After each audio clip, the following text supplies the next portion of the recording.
Gold trusted gold buyers తాకట్టులో ఉన్న బంగారాన్ని విడిపించి ఈ రోజు ఉన్న మార్కెట్ ధరకే కొనబడును. మరిన్ని వివరాలకు సంప్రదించండి 7771077720. మంత్ 23rd రోజు మనకి బండ్లగూడలో పద్మశ్రీ హిల్స్ లో ఒక 600 యార్డ్స్ వినీతా చౌదరి అనే ఆమెకి ఉన్నట్లు, ఆమె ప్రస్తుతం చెన్నైలో ఉంటుంది. ఆ ప్లాట్కి సంబంధించింది ఫోర్జరీ జరిగింది అనే ఇన్ఫర్మేషన్ మీద ఆమె వచ్చి కంప్లైంట్ చేయడం జరిగింది రాజేంద్ర పోలీస్ స్టేషన్లో. మన టీం అంతా కూడా కష్టపడి పనిచేసి దీంట్లో ఇప్పటి వరకు మొత్తం 15 మంది అక్యూజ్డ్ని ఐడెంటిఫై చేయడం జరిగింది.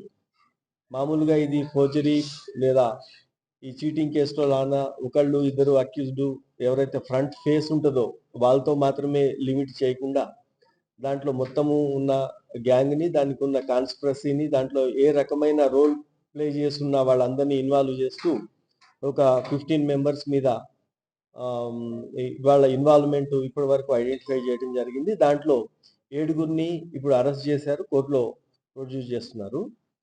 అలానే చీటింగ్ కేసులో జనరల్గా అక్యూజ్ని అరెస్ట్ చేస్తాము, లాజికల్గా డాక్యుమెంటరీ ఎవిడెన్స్ అది కలెక్ట్ చేసుకోవడం జరుగుతుంది.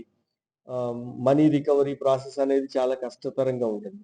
ఈ కేసులో ఈ టీం అంతా కూడా చాలా 1 వీక్ వరకు కష్టపడి ఇప్పటి వరకు ఈ కేసులో 1,69,00,000 రూపాయలు నగదుని ఈ నేరస్తుల దగ్గర నుంచి సీజ్ చేయడం జరిగింది. అలానే నేరస్తులు ఈ ప్లాట్ అమ్ముకున్న తర్వాత ఒక ఫార్చునర్ కొన్నారు 40 lakhs పెట్టి. ఆ ఫార్చునర్ని కూడా సీజ్ చేయడం జరిగింది. ఒక XUV 700, ఒక S cross car, cell phones, తర్వాత ఫోర్జరీ డాక్యుమెంట్స్ కూడా ఇవన్నీ కూడా సీజ్ చేయడం జరిగింది. ఖాళీగా ఉన్న ప్లాట్లు ఏదైతే ఉంటాయో దీన్ని ఐడెంటిఫై చేసి లోకల్లో నాగయ్య, ఇమాన్యుయల్ అని చెప్పి 2 వ్యక్తులు ఈమె ఇక్కడ ఉండదు ఈ లేడీ అనేది తెలిసి ఈ ప్లాట్కి ఒక ఫోర్జరీ డాక్యుమెంట్ ఫస్ట్ తయారు చేస్తారు. ఒక ఫేక్ సేల్ డీడ్ 2005లో ఆమె కొనుక్కున్నట్లుగానే ఆమె దగ్గర ఉన్న డాక్యుమెంట్ని ఇంకొక డూప్లికేట్ డాక్యుమెంట్ తయారు చేస్తారు. చేసి దాన్ని కెనడా నుంచి ఒక వ్యక్తి ఏదైతే ఓనర్ ఉన్నారో వినీతా చౌదరి, ఆమె ఇక్కడ లేదు కెనడాలో ఉంది అని చెప్తూ కెనడా నుంచి ఒక GPA అక్కడి నుంచి వచ్చినట్లుగా కూడా ఒకటి కోటిలోనే రబ్బర్ స్టాంప్ తయారు చేసి దాన్ని స్టాంప్ తయారు చేసి ఒక GPA చేస్తారు. దాన్ని మూసాపేట సబ్ రిజిస్టర్ ఆఫీస్లో వ్యాలిడేట్ చేస్తారు. చేసిన తర్వాత ఈ ట్రాన్సాక్షన్ బయట నమ్మించలేం కాబట్టి ఇంకొక వ్యక్తిని కూడా వెతికి ఈ నేరస్తులకు సంబంధించిన వాళ్ళ కొడుకు యొక్క ఫ్రెండ్ ఉంటుంది ఒక అమ్మాయి, వాళ్ళ మదర్నే తీసుకొని వచ్చి దీంట్లో ఇంపర్సనేటెడ్గా తీసుకొని వచ్చి ఆమెకు సుభాషినికి అమ్ముతారు ఆ సైడ్ డీడ్.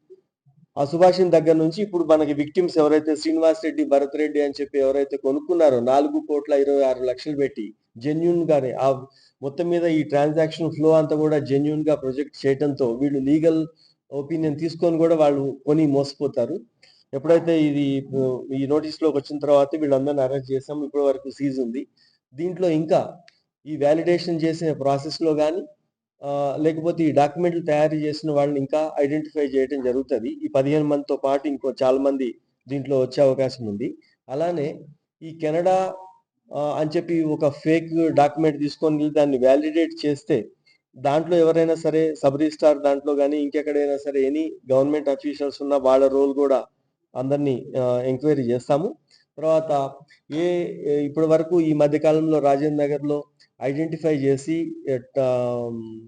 ఎవరైతే నటోరియస్గా ఈ దీంట్లో ఉన్నారో వాళ్ళందరినీ కూడా టార్గెట్ చేసి కరెక్ట్గానే వాళ్ళని జైలుకి పంపడం జరుగుతూ ఉంది. మరిన్ని వీడియోస్ కోసం ఛానల్ ని సబ్స్క్రైబ్ చేయండి. లేటెస్ట్ అప్డేట్స్ కోసం వాట్సాప్ ఛానల్ ని ఫాలో అవ్వండి. ఆ లింక్ డిస్క్రిప్షన్ లో ఉంది.